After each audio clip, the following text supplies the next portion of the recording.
दाटे येथील स्वामी विवेकानंद हायस्कूल विद्यार्थ्यांनी केली पारायण परिसराची स्वच्छता। धार्मिक कार्यात विद्यार्थ्यांच्या सहभागाने स्फूर्ती वाढली। श्रमप्रतिष्ठा मूल्य आजच्या विद्यार्थ्यांमध्ये रुजवणं गरजेचं असल्याचं डॉक्टर विश्वनाथ पाटील यांनी मांडलं मत। चंदगड तालुक्यातील दाटे इथं तालुक्यातील सर्वात मोठा श्री ग्रंथराज ज्ञानेश्वरी पारायण सोहळा उत्सव संपन्न होत असतो।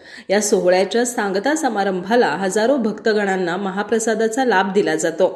या महाप्रसादानंतर या परिसरात पत्रावळ्या, ग्लास आणि इतर कचरा पडल्यानं परिसर अस्वच्छ राहत असतो। या पार्श्वभूमीवर दाटे येथील स्वामी विवेकानंद विद्यालयाच्या विद्यार्थ्यांनी श्रमप्रतिष्ठेचं मूल्य रुजवत हा परिसर स्वच्छ करून सुशोभित केला।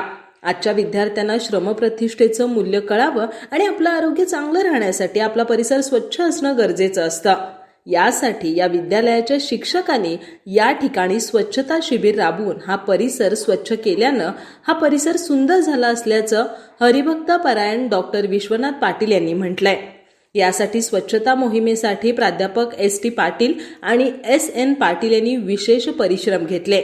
यावेळी नवनाथ गावडे, गणपत सुतार, गणपत पावले, अनंत वाळके यांच्यासह अनेक भक्त मंडळी उपस्थित होते।